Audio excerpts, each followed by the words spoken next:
ఎద సవ్వడిలా లేదుగా ఏం జరిగిందే ఇంతలో నీ మాయగా మాయగా పచ్చదనం నిండుగా ఓ కొత్తదనం పండుగ నా మనసంతా అల్లుకుంది హాయిగా నీ మారుతున్న తీరు తెన్ను ముచ్చటగా ఉందే ఏ పూల బాణం గుచ్చుకుందే సూటిగా అంత దూరానున్నా చింత చేర్చావుగా అనుకున్నంత అయ్యేంతగా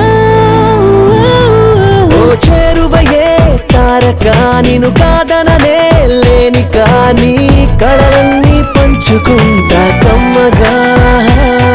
అది భారమంతా నీకు పంచి తేలిక పడుతున్నా కను ఎప్పనేడు బరువైంది వింతగా ప్రేమ మొదలైందిలా నాలో తొలిసా